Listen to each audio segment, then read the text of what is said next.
And hello, movie lovers, and welcome to the show. So, tonight I'm going to be reviewing this little short film called The Electricity in Me. And this is actually a little short film that was sent in to me, and I can't wait to be able to review this film. So, let's further ado, let's go ahead and get on with this review.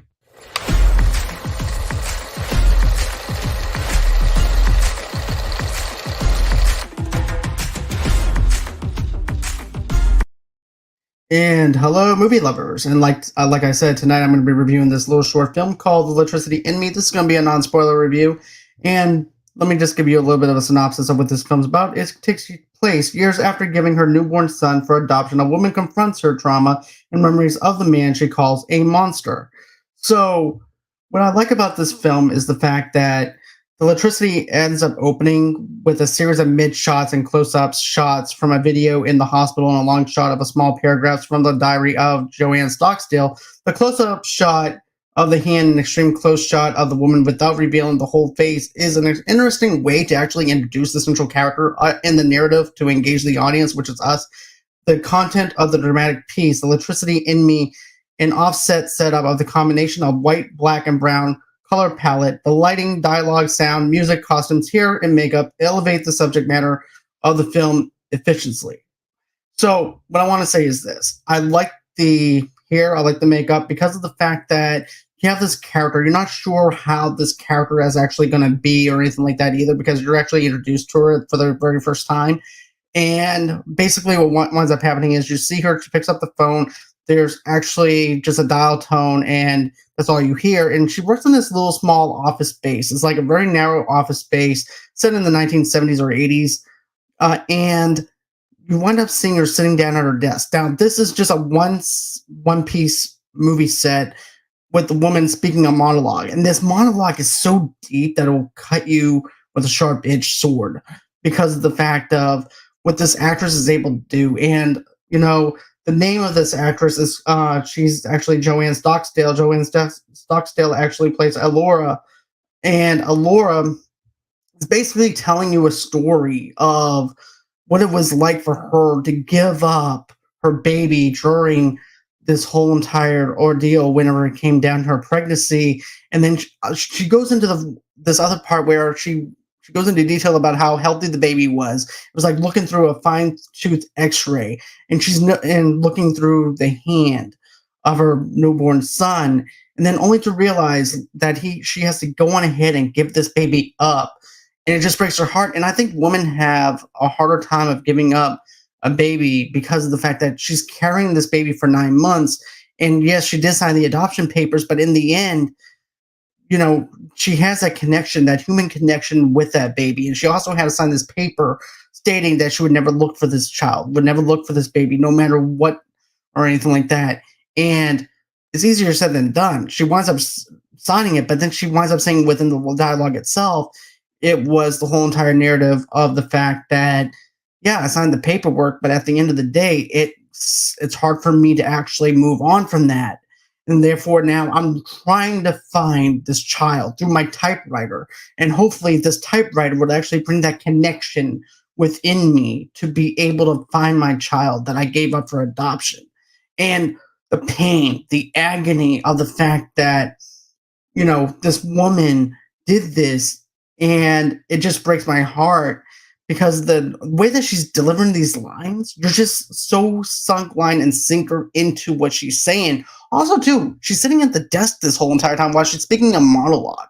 And as she's speaking the monologue, she's talking to the camera. So basically, she's talking to the audience, but also, too, it makes us feel like that we're in this office with her and we're sitting across side from her, like as if we're one of her colleagues. And she's telling us the story about how she had to give up this baby for adoption. And I like how it zooms in on her face.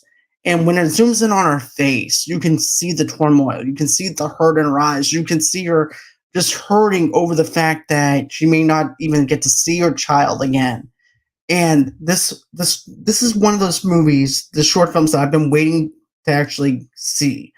I wanted to see something different, something more of a connection type thing, like I did with Coleman Domingo's movie. This is even deeper as well, too. And I really liked how they gravitate towards this connection with this baby that's born, and the fact that this hurt of her having to give up that baby. And then another thing that winds up happening is this: you wind up finding out the fact that, this might actually, this story also takes place in England as well. And it also depicts how, in early days, England society believed in taboos and pregnancy without marriage. And the story also provides the son a medium to express the gratitude to his birth mother for everything that she has done for him, and also allowing now the grown up man to grant the opportunity for her voice to be heard by the audience, as she wanted to communicate what she felt when she lost her son. So you actually have that connection. You have that connection of a characterization where you care about this character. You're hoping that she winds up being able to connect with her son through the phone lines, or either through the typewriter, through any type of means of communication.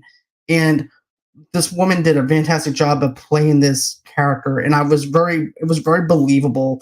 This movie only comes in at 10 minutes, but man, within those 10 minutes you can tell everything between her body language, her voice modulation, and the actress also helps to express the varied range of emotions as her as the demand of the screenplay. So it definitely helps with the range of motion of what the director is actually going for. Not only that, but this is also based, I believe, off of the director himself, on things that he went through. I believe I'm just going by what I know. And so, with that being said, I think that this is actually a perfect short film to where you can actually believe in the character, feel something for the character, and know what the character is feeling. And that is something that is really good for me to be able to see. Doing monologues is hard work, because I was in theater class back in 12th grade, and I actually had to write a monologue. And doing monologues can be hard because of the fact there's no communication. So you actually had to use other means to actually communicate. And in this way, they're using the front desk as a way of communicating to make us look like that we're actually there while she's communicating with her. So that's something I really liked. And then, of course, it cuts over to the side of the desk as if we're putting our shoulder over this character, saying, hey, look, it's going to be okay. And that's what I felt like. I felt like whenever they cut to that scene on the right hand side of the desk, it's like as us, as the audience, and as her coworker, just comforting this character. So that's what I got from The Electricity in Me. This movie is powerful. This movie is just fantastic when it comes down to relatability and groundwork. I really enjoyed and enthused to see what this actress can do later on in future films, and even this director as well, too. Because here's the thing, I really like the director in this. So go on ahead, check this out when you guys can. Of course, I also left a little short clip that I found on YouTube that you guys can go on ahead and check that out to get a 52-second clip of what I'm talking about, and tell me what you guys think. Always, until next time, guys. Bye bye.